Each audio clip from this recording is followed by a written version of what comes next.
Start. Sir, I rise to present the budget for the year 1984-85. The budget has been formulated against the background of strong recovery in national income and agriculture and an equally impressive improvement in our balance of payments. These and other developments in the economy have been covered in detail in the economic survey presented to the House a couple of days ago. I shall therefore be brief in reviewing the current economic situation. In order to fulfill our social commitments and project jobs, government had to take over a large number of Sikh units and sustain them through injection of fresh resources.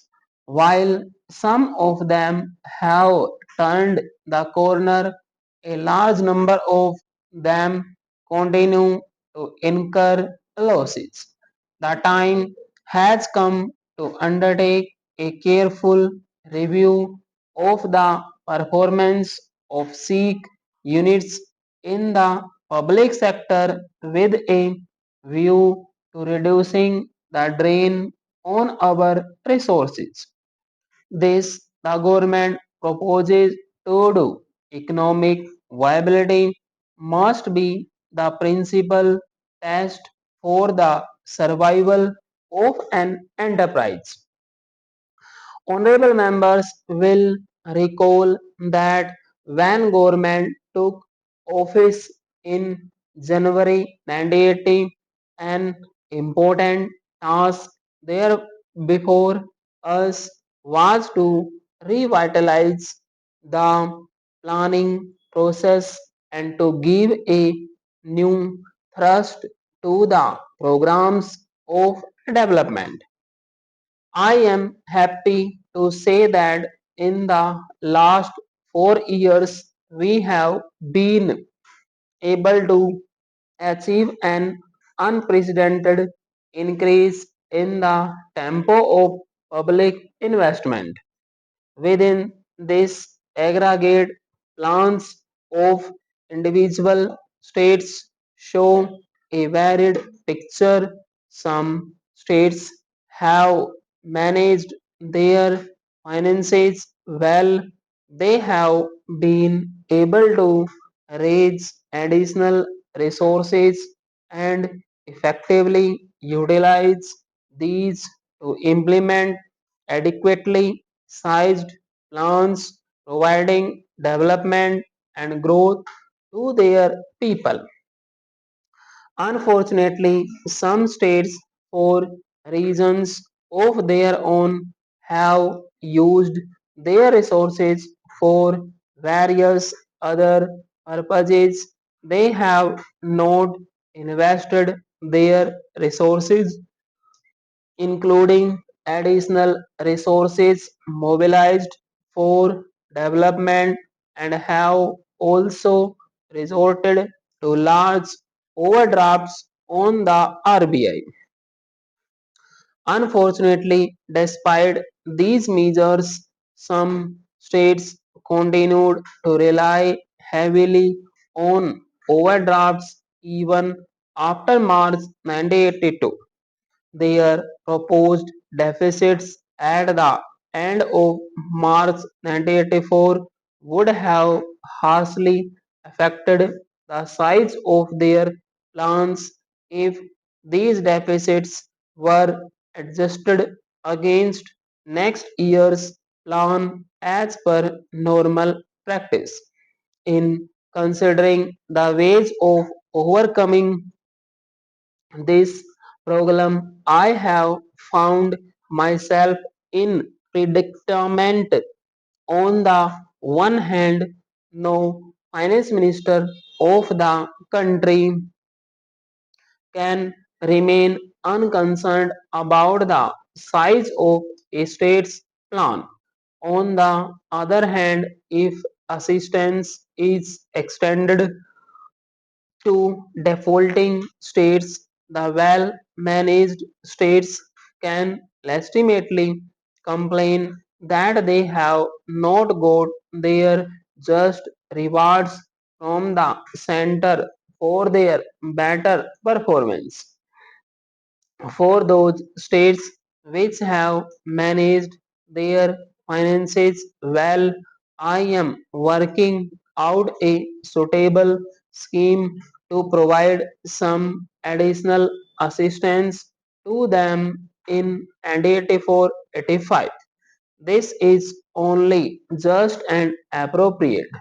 Mr. Speaker, sir, I am sure that the House will agree with me that despite severe resource constructing of its own, the central government has done the maximum that it can to solve the state's problems.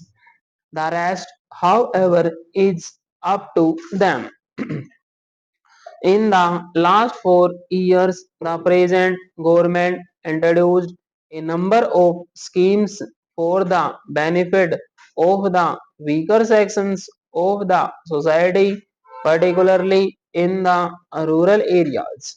These include the Integrated Rural Development Program, the National Rural Employment Program, and the two new programs announced by the Prime Minister on 15th August 2083, namely the Rural Landless Employment Guarantee Program and the scheme for providing self-employment opportunities to the educated unemployed. Each of these programs is designed to create opportunities for employment and income generation for particular target groups while also creating productive assets. Finally, I should mention that the incentive schemes for better performance in selected areas initiated in 1983-84 will continue in 1984-85 also. As the House is aware, these schemes are designed to improve the functioning of the electricity boards and provide further impetus to the programs for small and marginal farmers. Rural water supply schemes, environmental improvement in urban slums, construction of field channels in command area development projects, and adult education for women and elementary education for girls. A lump sum provision of rupees 200 crores is being made for this purpose.